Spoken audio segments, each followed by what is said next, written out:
السلام علیکم ورحمۃ اللہ وبرکاتہ. اعوذ باللہ من الشیطان الرجیم. بسم اللہ الرحمن الرحیم. ان اللہ لا یغفر ان یشرک به ویغفر ما دون ذلک لمن یشاء ومن یشرک باللہ فقد افترى اثما عظیما. ألم تر إلى الذين يزكون أنفسهم بل الله يزكي من يشاء ولا يظلمون فتيلا. انظر كيف يفترون على الله الكذب وكفى به إثما مبينا. ألم تر إلى الذين أوتوا نصيبا من الكتاب يؤمنون بالجبت والطاغوت ويقولون للذين كفروا هؤلاء أهدى من الذين آمنوا سبيلا. أولئك الذين لعنهم الله ومن يلعن الله فلن تجد له نصيرا. صدق اللہ العظیم. یہ سورہ نساء کی آیات ہیں. جو پہلی آیت میں نے تلاوت کی اس پر کچھ بات پچھلے درس میں بھی ہوئی تھی کہ اللہ تبارک و تعالیٰ یہ ارشاد فرما رہے ہیں کہ ہمارے ساتھ کسی چیز کو شریک کیا جائے یہ گناہ تو سزا دینے کے بعد بھی ہم معاف نہیں کریں گے. سزا دیں گے اس کی، ہمیشہ ہمیشہ کی جہنم ہے اس کا مقدر. کبھی یہ شخص جنت میں نہیں جائے گا، کبھی نہیں جائے گا، ہمیشہ ہمیشہ. اور ہمیشہ ہمیشہ کی زندگی کیا ہے اس کو سمجھانے کے لیے ایک مثال ہمارے بڑے دیا کرتے ہیں، کتابوں میں موجود ہے کہ یہ آسمان زمین کی جو خلا ہے، آسمان زمین کی خلا، آپ سوچیں کیا ہے یہ خلا؟ یہ ساری کی ساری رائی کے دانوں سے بھر جائے. رائی کے دانوں سے چھوٹے چھوٹے ہوتے ہیں. اور ایک پرندے سے کہا جائے کہ 500 سال کے بعد آؤ اور ایک دانہ اٹھا کے لے جاؤ، ایک دانہ اٹھا کے لے جاؤ 500 سال کے بعد. تو ایک وقت آئے گا یہ دانے ختم ہو جائیں گے، لیکن ہمیشہ ہمیشہ کی زندگی کبھی ختم نہیں ہوگی. کتنے کھرب سال لگیں گے ان دانوں کو ختم ہونے میں، لیکن ختم ہو جائیں گے. محدود ہے. اور ہمیشہ ہمیشہ کی زندگی کیا ہے بھائی؟ لا محدود ہے. کہ اللہ اس کو معاف نہیں کریں گے کہ اس کے ساتھ کسی کو شریک ٹھہرایا جائے. اور میں نے آپ سے عرض کیا کہ شرک اس کی کئی شکلیں ہیں اور ساری شرک ہیں. جیسے اللہ تبارک و تعالیٰ کی ذات میں کسی کو اس کا شریک ٹھہرانا یہ شرک ہے. ایسے اللہ کی صفات میں کسی کو اس کا شریک ٹھہرانا یہ بھی شرک ہے. عرض کیا تھا آپ سے ہر جگہ حاضر ناظر ہونا، ہر جگہ موجود ہونا، ہر چیز کا علم رکھنا، ہر چیز پر قدرت رکھنا، یہ اللہ تبارک و تعالیٰ کی وہ صفات ہیں جس میں اللہ تبارک و تعالیٰ نے اپنے ساتھ کسی کو بھی شریک نہیں ٹھہرایا. نہ کسی جن کو، نہ کسی انسان کو، نہ کسی مقرب فرشتے کو، نہ کسی نبی کو، حتیٰ کہ سرکار دو عالم صلی اللہ علیہ وسلم کو بھی اپنے ساتھ ان صفات میں شریک نہیں کیا. ایسے ہی کائنات میں جو کچھ ہو رہا ہے، تصرفات جتنے ہو رہے ہیں اکیلے اللہ کر رہے ہیں. اللہ کے ساتھ اس میں کوئی شریک نہیں اللہ رب العزت کا. شرک کی ایک صورت کیا ہے؟ ستاروں کو مؤثر سمجھنا. ستاروں کو کہ بھائی فلاں ستارہ فلاں برج میں چلا گیا لہذا اب یہ کر لینا چاہیے، فلاں ستارہ فلاں برج میں چلا گیا ابھی یہ نہیں کرنا چاہیے. یہ جو جتنا یہ علم ہے نا کہ جی فلاں مہینے میں اگر آپ کی پیدائش ہے تو فلاں ستارہ آپ کا ستارہ ہے، فلاں رنگ آپ کے لیے اچھا ہے، فلاں پتھر آپ کے لیے اچھا ہے، یہ ساری شرک کی صورتیں ساری. کسی مہینے کو منحوس سمجھنا کہ جی اس مہینے میں کاروبار نہیں کرنا چاہیے، فلاں ہوتا ہے، اسے سفر کے مہینے کو سمجھا جاتا ہے، یہ سب شرک کی صورتیں. تو کیا ارشاد فرمایا کہ اللہ کی ذات عالی اس کو تو معاف نہیں کرے گی کہ اس کے ساتھ کسی کو شریک ٹھہرایا جائے. ہاں وَيَغْفِرُ مَا دُونَ ذَلِكَ لِمَن يَشَاءُ. اس کے علاوہ جس کے لیے، جس گناہ کے لیے منظور ہو جائے گا، جس شخص کے لیے منظور ہو جائے گا اسے بغیر سزا کے معاف کر دیں گے، بغیر سزا کے معاف کر دیں گے.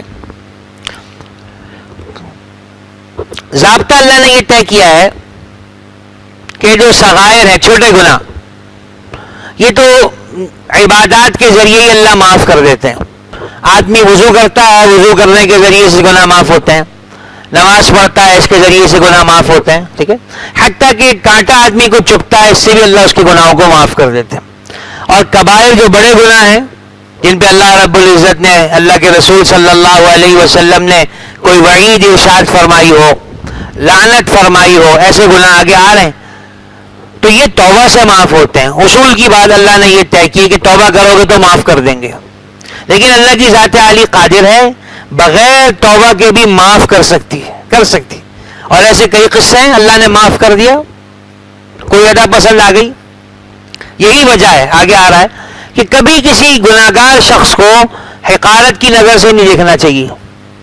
کیا پتا کس وقت اللہ تبارک و تعالیٰ کا رحم متوجہ ہو جائے اور اللہ تبارک و تعالیٰ کو اس کی کوئی ادا پسند آ جائے، ایسی اللہ کی رحمت جوش میں آ جائے، اللہ اس کو معاف کر دے. کون پوچھنے والا ہے؟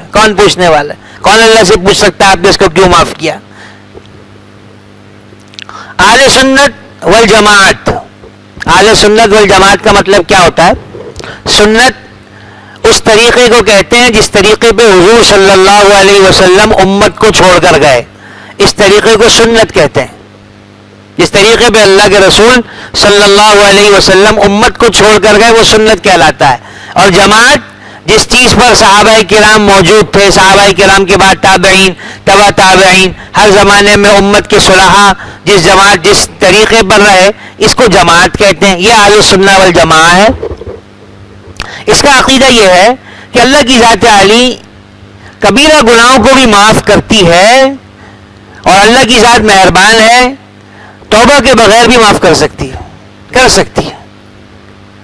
میں نے آپ سے عرض کیا، پچھلے درس میں بھی سنائی، حضرت جابر رضی اللہ تعالیٰ عنہ کی روایت ہے. فرماتے ہیں دیکھو دو چیزیں واجب کرنے والی ہیں، دو چیزیں. ایک کیا؟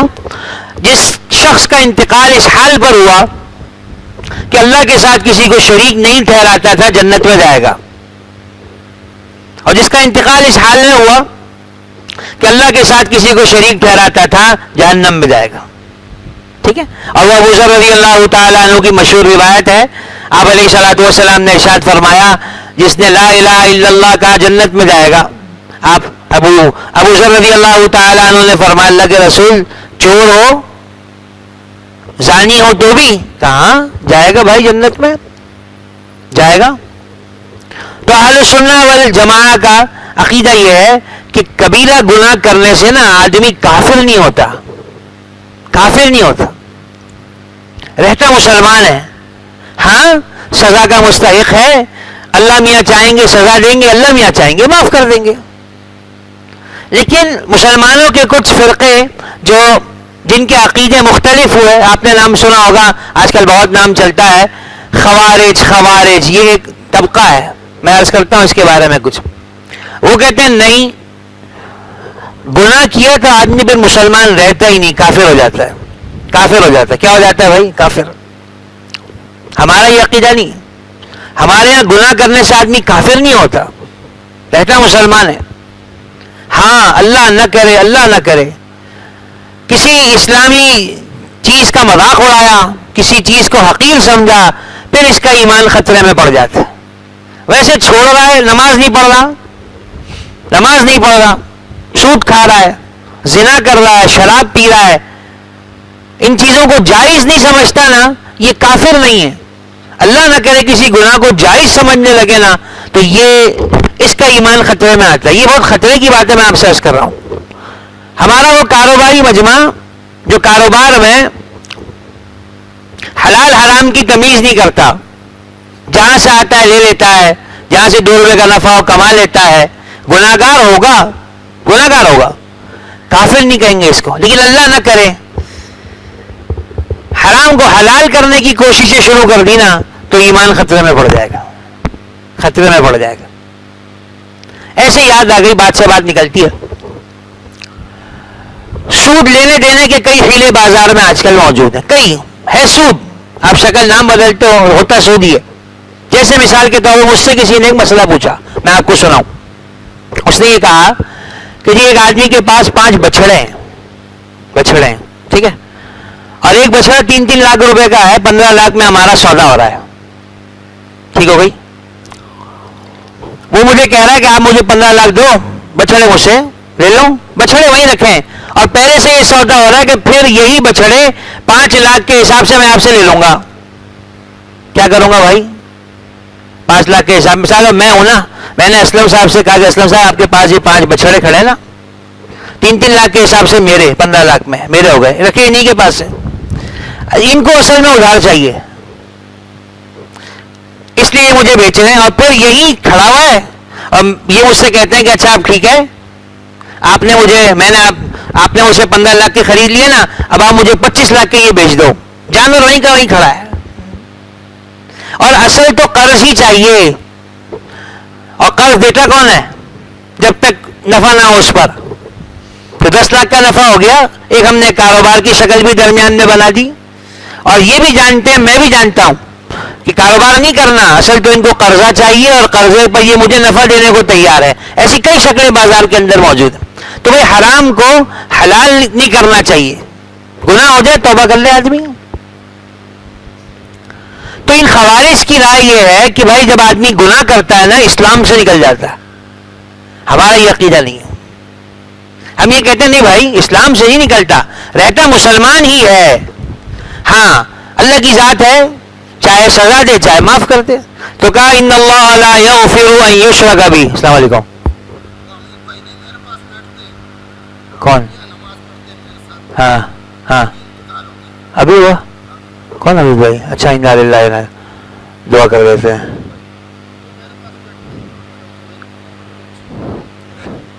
دعا کرتے ہیں, ٹھیک ہے. زندگی موت کا کیا بھروسہ ہے. کل ہمارے بزرگ حضرت مولانا عادل خان صاحب شہید ہو گئے, اللہ حفاظت فرمائے. ایسی بے دردی سے تو گلی میں پھرنے والے پاگل کتے کو کوئی نہیں مارتا جیسی بے دردی سے ہمارے علماء کو شہید کیا جاتا ہے. اللہ حفاظت فرمائے. وہ جو میں نے CCTV دیکھی اس کی, کھڑی گاڑی ہے یار, کھڑی گاڑی ہے, کوئی سامان لینے کے لیے اترے ہیں, 2 لڑکے آئے ہیں, مارا ہے اور ٹہلتے ہوئے چلے گئے. مولانا سلیم اللہ خان صاحب رحمۃ اللہ علیہ کے بڑے صاحبزادے ڈاکٹر عادل خان صاحب کل شہید کیا. دعا کریں گے انشاءاللہ.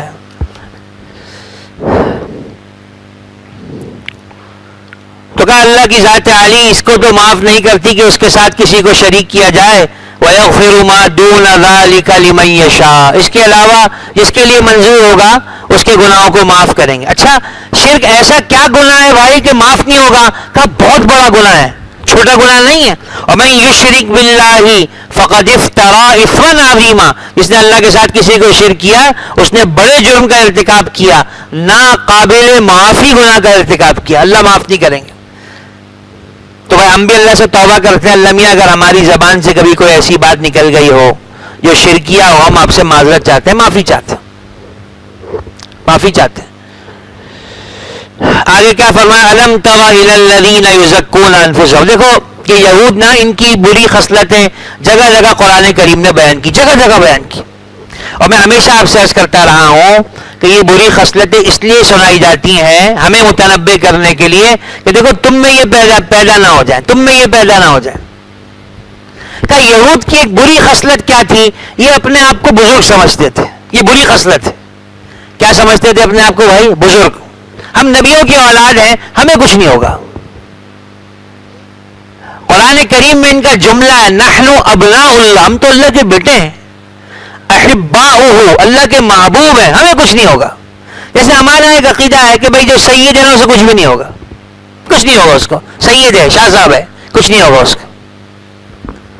حضور صلی اللہ علیہ وسلم نے اپنی بیٹی سے کہا, اپنی پھوپھی سے کہا, نسب کام نہیں آئے گا بھائی اگر ایمان پہ خاتمہ نہیں ہوا تو, میں نہیں بچا پاؤں گا. ہاں ایمان پر خاتمہ ہو جائے پھر حضور صلی اللہ علیہ وسلم کا نسب بہت اونچی چیز ہے. تو کہا دیکھو ان کی خرابی یہ تھی کہ اپنے آپ کو بڑا پاک صاف سمجھتے تھے, یہ اچھی بات نہیں ہے. عجیب بات سناؤں, حضرت مولانا اشرف علی صاحب تھانوی نور اللہ مرقدہ ارشاد فرماتے ہیں کہ دیکھو میں ہر مسلمان کو نا اپنے آپ سے فی الحال بھی بہتر سمجھتا ہوں, بہتر سمجھتا ہوں, یہ بہتر ہے. کیا پتا وہ جو گناہوں میں ڈوبا ہوا نظر آ رہا ہے اس کی دل کی کوئی کیفیت اللہ کو پسند ہے اور وہ اللہ کا محبوب ہے, اور ہماری کوئی بات اللہ کو ایسی ناگوار ہے کہ ہم اللہ کی نظروں میں اونچے نہیں ہیں؟ اللہ جانتے ہیں. اور ہر کافر کو اختتام کے اعتبار سے اپنے سے بہتر سمجھتا ہوں. ممکن ہے اس کو آخر وقت میں ایمان کی دولت نصیب ہو جائے، مسلمان ہو جائے، اور اللہ نہ کرے میرا آخر وقت میں ایمان سلب ہو جائے تو میں کہاں کھڑا ہوں. اور تابعین کہتے ہیں کہ 70 سے زیادہ صحابہ کرام سے ہماری جو ملاقاتیں ہوئی ہیں، ہر ایک کو ہم نے یہ دیکھا اپنے بارے میں اس کو منافق ہونے کا یہ خدشہ رہتا تھا کہ میں منافق ہوں، میرا ایمان کامل نہیں ہے. آپ نے سنا ہے حذیفہ ابن یمان رضی اللہ تعالیٰ عنہ حضور صلی اللہ علیہ وسلم کے رازدان صحابی ہیں. آپ علیہ الصلوۃ والسلام نے قیامت تک آنے والے فتنے ان کو سنائے، یہ ہوگا یہ ہوگا یہ ہوگا یہ ہوگا. منافقین کے نام سنائے ان کو، یہ منافق ہے یہ منافق ہے یہ منافق ہے. حضور کے رازدار صحابی ہیں. آپ علیہ الصلوۃ والسلام کا ایک خاص تعلق ہے نا بعض صحابہ سے. ابو ذر ابو ہریرہ رضی اللہ تعالیٰ عنہما جب کبھی حضور صلی اللہ علیہ وسلم نے ان کو دیکھا نہ ان سے ہاتھ ملایا، کبھی ایسا نہیں ہوا حضور نے دیکھا اور ہاتھ نہ ملایا. خاص ان کی ایک خصوصیت ہے. تو حذیفہ رضی اللہ تعالیٰ عنہ کو حضور صلی اللہ علیہ وسلم منافقین کے نام بتائے ہوئے تھے. جو عمر رضی اللہ عنہ سے پوچھا کرتے، فضائل میں لکھا ہے کہ دیکھو میں تمہیں قسم دیتا ہوں، تم سے پوچھتا ہوں کہ میرا نام تو اس فہرست میں نہیں ہے نا، مجھے بتا دو. تو یہ کیفیت ہے. صحابہ اپنے آپ کو بزرگ نہیں سمجھتے تھے. تو کہا تم ان کو تعجب سے نہیں دیکھتے ہو جو اپنے آپ کو مقدس بتاتے ہیں کہ ہم مقدس ہیں؟ یہ اللہ کو پسند نہیں. حضور صلی اللہ علیہ وسلم کی ایک زوجہ ہے، ان کا نام زینب ہے. زینب ان کا نام تھا برہ. برہ گناہوں سے پاک، یہ ان کا نام تھا. حضور صلی اللہ علیہ وسلم نے فرمایا دیکھو بھائی برہ نام ٹھیک نہیں ہے. گناہوں سے کون پاک ہے کون پاک نہیں ہے یہ اللہ جانتے ہیں. تمہارا نام برہ نہیں ہوگا، تمہارا نام زینب ہوگا. نام تبدیل کیا آپ نے صرف اس بنیاد پر کہ اس نام میں نا مقدس ہونے کا وہاں پایا جاتا ہے. لیکن نہیں بھائی، ہم اپنے آپ کو مقدس نہیں سمجھتے. الم تر الی الذین یزکون انفسهم، انہیں نہیں دیکھتے جو اپنے آپ کو مقدس سمجھتے ہیں کہ ان کے کہنے سے کوئی مقدس ہوتا ہے. بل اللہ یزکی من یشاء، اللہ جس کو چاہتے ہیں اس کو مقدس بتاتے ہیں. اب یہاں سے ایک اصول سمجھ میں آیا، وہ کیا؟ کسی کی تعریف کرنا کہ فلاں ایسا ہے ویسا ہے، اس کا کیا حکم ہوگا؟ اچھا، حضور صلی اللہ علیہ وسلم نے کسی کی تعریف کرنے کو پسند نہیں کیا ہے، بلکہ آپ علیہ الصلوۃ والسلام کے سامنے کسی نے کسی کی تعریف کی تو آپ نے فرمایا تو نے تو اس کا گلا ہی کاٹ دیا. کسی کے سامنے اس کی کوئی تعریف کرتا ہے؟ آپ نے سکھایا کوئی کسی کے سامنے کسی کی تعریف کرے نا، اس کے منہ پہ بھائی مٹی ڈال دو، منہ بند کرو. تعریف اللہ کی کہنا ہی ہے تو کیا کہہ دو کہ ہمارا گمان یہ ہے، اللہ سے اچھا گمان یہ ہے کہ یہ اچھا آدمی ہے. بس بہت زیادہ کسی کی تعریف میں کیا نہ کرو بھائی، مبالغہ نہ کرو. کیوں؟ اپنی تعریف خود بھی نہ کرو. کیوں بھائی اپنی تعریف خود کیوں نہ کرو؟ اپنی تعریف اس لیے نہ کرو کہ اس میں کبر کا خدشہ ہے کہ آدمی اپنے آپ کو سمجھنا لگے گا، اور تکبر اللہ کو پسند نہیں ہے. یا اگر اپنی اچھی حالت پر مطمئن ہو گئے تو خدا کا خوف کم ہو جائے گا، اس لیے کہ اگلے لمحے میں کیا ہونے والا ہے تو اللہ ہی جانتا ہے. بھائی ابھی تو تہجد بھی نہیں چھوٹ رہی اللہ کے فضل سے، کل کو مسجد آنے سے رک گئے تو کہاں کھڑے ہیں؟ تو ہم تو ہر لمحے اللہ کی ذات عالی کی توجہ کے محتاج ہیں، ہر لمحے. تو کہ اپنی تعریفیں کرنے لگو نا خدا کا خوف کم ہو جائے گا. تو اس لیے اپنی تعریف سے منع کیا. ہاں جس کی تعریف اللہ نے کر دی اس کی تعریف کی جائے گی. حضور صلی اللہ علیہ وسلم نے اپنے فضائل سنائے ہیں. انا سید ولد آدم، میں سارے انبیاء کی اولاد کا سردار ہوں. ولا فخر، کوئی فخر نہیں. اللہ نے سنا، اللہ کے رسول صلی اللہ علیہ وسلم کو اللہ نے بتایا، اللہ کے رسول صلی اللہ علیہ وسلم نے ہمیں بتا دیا. آپ نے کہا کہ ابو بکر اور عمر یہ ادھیڑ عمر جنتیوں کے سردار ہوں گے، ہم اس کو فضیلت کو بیان کریں گے. آپ نے کہا حسن حسین جنت کے جوانوں کے سردار ہوں گے، اس کو بیان کریں گے. آپ نے کہا فاطمہ رضی اللہ تعالی عنہا جنتی عورتوں کی سردار ہوں گی، اس کو بیان کریں گے. صحابہ کرام کے فضائل سنا، اس کو بیان کریں گے. عبداللہ ابن مسعود رضی اللہ تعالیٰ عنہ نے کہا، ارشاد فرمایا من کان منکم مستنن فلیستن بمن قد مات فإن الحی لا تؤمن علیہ الفتنہ. کہ دیکھو کسی کی پیروی کرنی ہے نا، کسی کو رول ماڈل بنانا ہے، اپنے لیے اسوہ اور نمونہ بنانا ہے، دنیا سے جو چلا گیا نا اس کی پیروی کرنا. اس لیے کہ جو آدمی زندہ ہے اس پر تو ہمیشہ فتنے کا خوف ہے، آج مبتلا ہوا کل مبتلا ہوا. وہ اصل یہ سنا رہے ہیں کہ تمہیں کسی کی پیروی کرنی ہی ہے نا، صحابہ کی پیروی کرنا، صحابہ کی پیروی کرنا. اس لیے کہ آپ نے فرمایا میرے صحابہ ستاروں کے مانند تھے. تو ہم ہر ایک مسلمان کے بارے میں حسن ظن کے پابند ہیں، اچھا گمان کریں گے. کسی مسلمان کو جہنمی نہیں سمجھیں گے، کسی مسلمان کو گناہ گار نہیں سمجھیں گے. کسی کو گناہ کرتا دیکھ لیں گے اچھی تعویل کریں گے، اپنے آپ کو سمجھائیں گے تو نے اس کو گناہ کرتے دیکھ لیا ہے، اس نے توبہ کر لی تو نے نہیں دیکھا، لہذا تو اس کو گھٹیا نہیں سمجھے گا. اور اپنے آپ کو ہمیشہ گھٹیا سمجھیں گے، یہ کم از کم بات ہے. اپنے آپ کو سب سے کمتر سمجھیں گے، تکلفاً یہ کرنا پڑے گا. سچی عرض کروں میں آپ کو، ورنہ اللہ حفاظت فرمائے کب شیطان انسان میں ہوا بھر دیتا ہے، کب وہ اپنے آپ کو بڑا سمجھنے لگتا ہے، پتہ بھی نہیں چلتا. تو کہا الم تر الی الذین یزکون انفسہم، ان کو نہیں دیکھتے ہو تعجب ہے تو نہیں دیکھتے ان کو جو اپنے آپ کو مقدس بتاتے ہیں. بل اللہ یزکی من یشاء، اللہ جس کو چاہتے ہیں اس کو مقدس بتاتے ہیں. اور اللہ نے مقدس اس کو بتایا جو ایمان لے کر آ گیا. قد افلح من تزکا، جس نے اپنے دل کو جسم کو پاک کیا وہ کامیاب ہوا. قرآن کریم میں اللہ نے بیان کیا. ہاں کسی کی تعریف اس طور پر کرنا کہ دیکھو اس میں یہ فلاں اچھی عادت ہے، ہمیں بھی اپنے اندر یہ عادت پیدا کر لینی چاہیے، اس میں کوئی حرج نہیں. حضور صلی اللہ علیہ وسلم نے ایک صحابی کے بارے میں ارشاد فرمایا جس کو جنتی دیکھنا ہو اس کو دیکھ لے. 2-3 دفعہ آپ نے ایسا ارشاد فرما دیا. تو ایک صحابی کو حرص ہوئی اندر کہ مجھے پتہ چلے کہ یہ کیا ایسا عمل کرتا ہے کہ اس کو آپ علیہ الصلوۃ والسلام نے ارشاد فرمایا جنتی ہے. کہا مہمان بننا چاہتا ہوں. آپ کا مہمان بن گئے. 3 دن رہے ان کے ساتھ، دیکھا کہ وہی عمل کر رہے ہیں جو میں کر رہا ہوں. تو پوچھ لیا ان سے کہ بھائی اصل تو مہمانی نہیں کرنی تھی، آپ سے کروانی تھی، اصل تو حضور صلی اللہ علیہ وسلم نے آپ کے بارے میں یہ ارشاد فرمایا تھا. تو میں نے کہا دیکھو تو آپ کیا کرتے ہیں، آپ تو وہی عمل کرتے ہیں جو ہم کرتے ہیں. انہوں نے کہا ہاں وہی کرتا ہوں، البتہ اتنی بات ہے کوشش کرتا ہوں اپنے دل کو سب کی طرف سے صاف رکھوں، دل میں کسی کے لیے کچھ نہ ہو. تو اس صحابی نے کہا دیکھو یہی بات ہے، یہ وہ بات ہے جس پہ آپ علیہ الصلوۃ والسلام نے یہ ارشاد فرمایا. یہ بات کہ میرے دل میں کسی کے لیے کینہ نہیں ہے. کینہ کیا ہے؟ آپ کو کسی پہ غصہ آ رہا ہے، آپ کر کچھ نہیں سکتے. اب دل میں جو آپ اس کے لیے سوچ رہے ہو نا اس کی میں نصیحت سے کر دوں گا، آئے ذرا کبھی یہ ہو جائے وہ ہو جائے، یہ جو اندر کے خیالات ہیں نا یہ کینہ ہے، اللہ کو پسند نہیں ہے. تو آپ علیہ الصلوۃ والسلام نے ان کو جنتی کیوں بتایا؟ ان کے دل میں کینہ نہیں تھا، کینہ نہیں تھا، کچھ ہو گیا معاف کر دیا.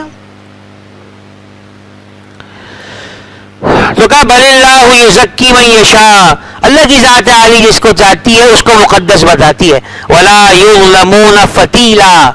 اور دیکھو یہ ایسے ظالم ہیں باوجود کافر ہونے کے خود کو مقدس بتا رہے ہیں. کافر ہیں یہود، پھر اپنے آپ کو کیا بتا رہے ہیں؟ مقدس. تو ان پر عذاب ہوگا، اور یہ جو عذاب ہوگا نا یہ ان کے ساتھ کوئی ظلم نہیں ہے، یہ اس کا حق رکھتے ہیں. ولا یظلمون فتیلا. یہ جو کھجور ہوتی ہے نا، کھجور کے اندر ایک لکیر ہوتی ہے پیچھے، کھجور کی گٹھلی میں کیا ہوتی ہے؟ لکیر ہوتی ہے، دیکھا ہوگا آپ نے. اس لکیر کے اندر ایک پتلا سا دھاگا ہوتا ہے، کبھی نکل بھی جاتا ہے گٹھلی کے اندر.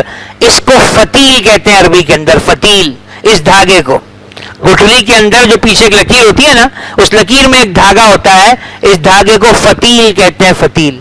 کہا یہ جو جتنا دھاگا ہے نا اتنا معمولی سا بھی ان پر ظلم نہیں ہوگا، ان کو ان کے کیے کی سزا دی جائے گی. ظلم نہیں کر رہے ہم ان پر. کیوں؟ اس لیے کہ یہ باوجود کافر ہونے کے خود کو مقدس بتا رہے ہیں. اس کا مطلب کیا ہے کہ ہم کفر پہ راضی ہو گئے. ہم کیسے کفر پہ راضی ہو سکتے؟ انظر، ذرا دیکھیں تو کیف یفترون علی اللہ الکذب، یہ اللہ پہ کیسے جھوٹ کی نسبت کرتے ہیں کہ یہ کافر ہیں اور کافر ہونے کے باوجود اللہ میاں کے چہیتے ہیں. ایسا کیسا ہوتا ہے؟ وکفا بہ اثما مبینا، اور ان کا یہ جھوٹا دعویٰ ہی ان کے مجرم ہونے کے لیے کافی ہے. ان کا یہ جھوٹا دعویٰ ہی ان کے مجرم ہونے کے لیے کیا ہے بھائی؟ کافی. کیا بات سمجھ میں آئی؟ اپنی ذات کے اعتبار سے اللہ میاں سے ڈرتے رہنا چاہیے، اپنے آپ کو بزرگ نہیں سمجھنا چاہیے. اللہ حفاظت فرمائے. دیکھو نیکی کا تکبر یہ گناہ سے زیادہ خطرناک ہوتا ہے. شیخ سعدی رحمۃ اللہ علیہ نے اپنا ایک قصہ لکھا ہے. کہا میں چھوٹا سا تھا، اپنے والد صاحب کے ساتھ کہیں تھا، تہجد کا وقت ہو گیا، تو میں نے بھی تہجد پڑھی, ابا نے بھی تہجد پڑھی, بقیہ سارا مجمع سوتا رہا. تو میں نے اپنے ابا سے کہا کہ دیکھو تو ابا کیسے مردوں کی طرح سوئے پڑے ہیں, تہجد کی توفیق بھی ان کو نہیں ہوتی. تو میرے ابا نے مجھ سے کہا کاش کہ تو بھی سوتا رہ جاتا, کاش کہ تو بھی کیا رہ جاتا, سوتا رہ جاتا. یہ جو تو نے بات کہی تو اچھی بات نہیں کہی. تو اپنی ذات کے اعتبار سے ہمیشہ ڈرتے رہنا چاہیے. اور حضور اکرم صلی اللہ علیہ وسلم نے دعائیں سکھائی. دیکھو اللہ سے یہ مانگتے رہو, اے اللہ تو ہمارے اسلام کی حفاظت فرما, ہم کھڑے ہوں تب بھی, ہم بیٹھے ہوں تب بھی, اور ہم لیٹے ہوں تب بھی. اور کہ اللہ سے مانگو, قرآن میں آتا ہے لا تزغ قلوبنا بعد اذ ہدیتنا, جب آپ نے ہمیں ہدایت دے ہی دی ہے پھر ہمارے دلوں کے اندر کجی پیدا نہ کیجیے گا. اور دوسرے جو مسلمان ہیں نا ان کو عزت کی نگاہ سے دیکھنا, ان کو اپنے سے افضل سمجھنا. دیکھو ہمارا یہ مزاج نہیں ہے, مزاج نہیں ہے. میں سوچوں کہ بھائی میں نے تو 12 سال مدرسے میں پڑھا ہے اور 18 سال سے حدیث پڑھا رہا ہوں اور فلاں ہوں اور فلاں ہوں, اب یہ آدمی جو سارا دن دکان پہ بیٹھا رہتا ہے مجھ سے افضل کیسے ہو سکتا ہے؟ شیطان وسوسہ پیدا کرے گا. اور میرے تو اتنے سال ہو گئے کبھی تکبیر اولا نہیں چھوٹی, اور یہ تو نماز میں بھی کہیں نظر نہیں آتے, مجھ سے افضل کیسے ہو سکتا ہے؟ تو اللہ جانتے ہیں بھائی کون اللہ کے یہاں افضل ہے. حضرت مولانا اشرف علی صاحب تھانوی رحمۃ اللہ علیہ نے عجیب بات فرمائی, میں آپ کو سناؤں کہ دیکھو ایک ہے اکمل ہونا اور ایک ہے افضل ہونا, فرق ہے دونوں میں. کوئی کسی کے مقابلے میں اکمل ہو سکتا ہے کہ ایک صفت مجھ میں زیادہ ہے آپ میں کم ہے, آپ میں زیادہ ہے مجھ میں کم ہے, لیکن افضل کون ہے اس کا فیصلہ تو اللہ کے یہاں ہوگا بھائی. تو اکمل کوئی ہو سکتا ہے کسی کے مقابلے میں, لیکن افضل ہونے کا دار و مدار تو اللہ کے یہاں, وہی بتائیں گے کون افضل تھا کون افضل نہیں تھا. کتنی عجیب بات ہے. تو کیسے ڈرتے رہنے کی بات ہے بھائی, اللہ حفاظت فرما. بس یہی بات ختم کرتا ہوں. کل جو حادثہ ہوا, سانحہ ہوا,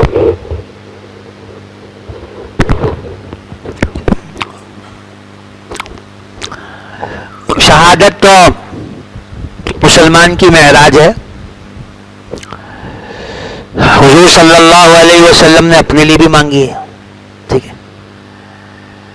میں بھی اللہ سے اس کی دعا کرتا ہوں اللہ مجھے اپنے راستے کی مقبول شہادت نصیب فرمائے.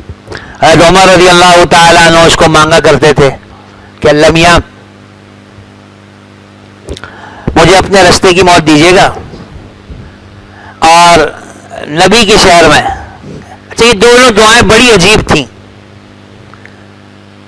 کہ اللہ کے راستے کی شہادت بھی مانگیں اور مدینہ کی موت بھی. یہ کیسے ہو؟ مدینہ دار الخلافہ, وہاں تو کوئی جنگ ہوتی نہیں, شہید ہونے کے لیے باہر جانا پڑے گا, اور باہر جائیں گے تو مدینہ کی موت نہیں ملے گی, اور مدینہ کی موت ملے گی تو شہادت نہیں ملے گی. لیکن اللہ میاں کو کسی کو نوازنا ہوتا ہے, اونچا درجہ دینا ہوتا ہے. تو حضرت عمر رضی اللہ تعالیٰ عنہ کی ان دونوں دعاؤں کو اعلیٰ درجے پہ اللہ میاں نے قبول کیا. صرف نبی کے شہر میں موت نہیں دی, نبی کی مسجد میں, نبی کے مصلی پر موت دی, وہاں خنجر لگے حضرت عمر رضی اللہ تعالیٰ عنہ کا. ٹھیک ہے. تو ہمارے جتنے بزرگ ہیں نا, حضرت مولانا یوسف صاحب جانوی رحمۃ اللہ علیہ, بڑی عمر ہو گئی تھی, ساری زندگی دین کا کام کرتے رہے تھے, قادیانیوں کے خلاف, فلاں کے خلاف, فلاں کے خلاف, حتیٰ کہ آخری زمانے میں افغانستان بھی تشریف لے گئے بڑھاپے میں جہاد کے لیے, اور کہیں آگے بالکل جہاں لڑائی ہو رہی تھی وہاں تک تشریف لے گئے, اور پھر اللہ شہید بھی ہو گئے. ایسے جتنے ہیں نا یہ اللہ سے مانگتے رہتے ہیں, شہید ہوتے رہتے ہیں. ہمارے لیے ایک بات یہ ہے, اللہ مجھے بھی اس کی توفیق دے دے, آہستہ آہستہ یہ بڑے چلے جائیں گے, دنیا سے چلے جائیں گے, ٹھیک ہے. جو رہ گئے ہیں نا ان کی قدر کر لینی چاہیے, اور کبھی کبھی ان کی خدمت میں حاضریاں دے دینی چاہیے, چلے جانا چاہیے. ہم خوش نصیب لوگ ہیں کہ ہمارے شہر میں بڑے بڑے اللہ والے موجود ہیں, بڑے بڑے بزرگ موجود ہیں. مفتی تقی عثمانی صاحب, مفتی رفیع عثمانی صاحب, حضرت ڈاکٹر عبدالرزاق سکندر صاحب, مولانا شمس الرحمان صاحب, اور کئی حضرات ہیں, کئی حضرات ہیں. اس سے پہلے چلے جائیں مولانا نور محمد صاحب کا بھی انتقال ہوا, بڑے اللہ والے تھے, پہاڑی والی مسجد کے امام تھے. حکیم اختر صاحب, بڑے بڑے بزرگ کراچی میں رہے ہیں, بڑے بڑے ہمارے بزرگوں نے ان کو دیکھا ہے, ہم نے بھی دیکھا اللہ کے فضل سے. تو اب جو رہ گئے ہیں نا بھائی ان کی قدر کرنی چاہیے, کبھی کبھی ان کی مجلس میں چلے جانا چاہیے,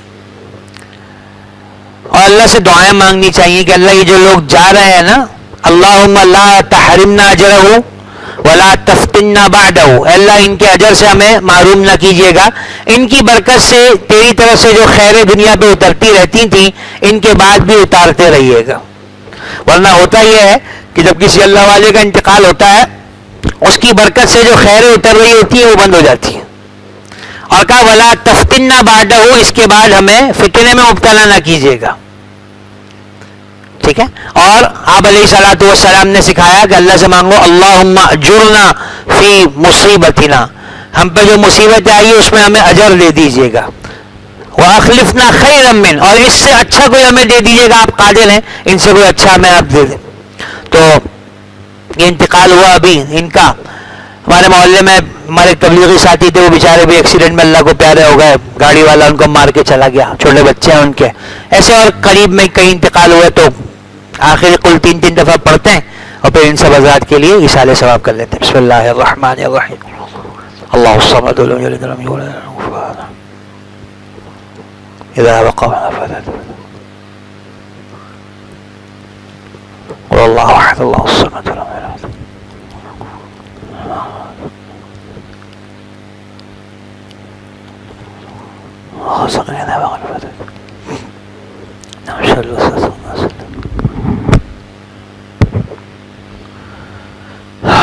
اللہم انت السلام و منک السلام تبارکت یا ذا الجلال والاکرام۔ اللہم صلی علی سیدنا مولانا محمد صلی اللہ علیہ وسلم عبدک و رسولک، اللہم اغفر لنا وارحمنا وعافنا واعف عنا، اللہم اغفر لهم وارحمهم وعافهم واعف عنهم، اکرم نزلهم وسع مدخلهم، اضئ نورهم، ادم کرامتهم، الحق بذریتهم ما تقر به اعینهم، اللہم باعد بینهم وبین خطایاهم وباعد بیننا وبین خطایانا کما باعدت بین المشرق والمغرب، اللہم نقه ونقنا من الذنوب والخطایا کما ينقى الثوب الابيض من الدنس۔ اے اللہ ہمارے ان مرحومین کی خوب خوب مغفرت فرما، حضرت مولانا ڈاکٹر عادل صاحب نور اللہ مرقدہ کی، اے اللہ خوب خوب مغفرت فرما، اے اللہ آپ نے شہداء کے لیے جتنے وعدے فرمائے اے اللہ ان سارے وعدوں کو ان کے حق میں پورا فرما، اور جس کا انتقال ہوا ہے اللہ پاک اس کے حال پہ خوب خوب رحم فرما، اے اللہ ہمیں بھی اپنے رستے کی مقبول شہادت نصیب فرما، اپنے رستے کی مقبول شہادت نصیب فرما، اپنے رستے کی مقبول شہادت نصیب فرما، اے اللہ ساری زندگی تیرے دین کی خدمت میں لگنے کی اخلاص کے ساتھ توفیق نصیب فرما، اے اللہ ہماری خدمات کو اپنی بارگاہ میں قبول فرما، جو کمی کوتاہی ہو جائے درگزر فرما، اے اللہ تو ہمیں پیشانی کے بالوں سے تھام کر اے اللہ منزل مقصود تک پہنچا دے، اے اللہ جب تک ہم تیرے پاس نہ پہنچ جائیں، تیری جوار رحمت میں ہمیں جگہ نہ مل جائے، اے اللہ اس وقت تک ایک لمحے کے لیے بھی اے اللہ اپنے سایہ رحمت سے ہمیں جدا نہ فرما، اے اللہ نفس اور شیطان ہم پر غالب ہیں، اس سے تو ہماری حفاظت فرما، اے اللہ ہمارے جو موجودہ اکابر ہیں اے اللہ ان کی صحت میں تندرستی میں ان کی زندگی میں برکت نصیب فرما، دشمنوں کی چالوں سے اللہ تو ان کی حفاظت فرما، ہمارے بڑوں کی ناگہانی موت سے اللہ تو ہماری حفاظت فرما، اے اللہ ان سے خوب فائدہ اٹھانے کی توفیق نصیب فرما، ہمارے محلے میں بھی جن صاحب کا انتقال ہوا اے اللہ ان کی بھی خوب مغفرت فرما، خوب مغفرت فرما، حادثاتی موت سے تو ہماری حفاظت فرما، اے اللہ ہماری نسلوں کی بچوں کی تو حفاظت فرما، ایکسیڈنٹ سے بھاری بیماریوں سے اللہ تو ہماری حفاظت فرما، اچانک مر جانے سے اللہ ہماری حفاظت فرما، ایمان کے ساتھ خالص توبہ کے ساتھ تیری محبت بھری موت ہم سب کو نصیب فرما، وصلی اللہ تعالی علی خیر خلقہ محمد وعلی آلہ واصحابہ وامتہ اجمعین برحمتک۔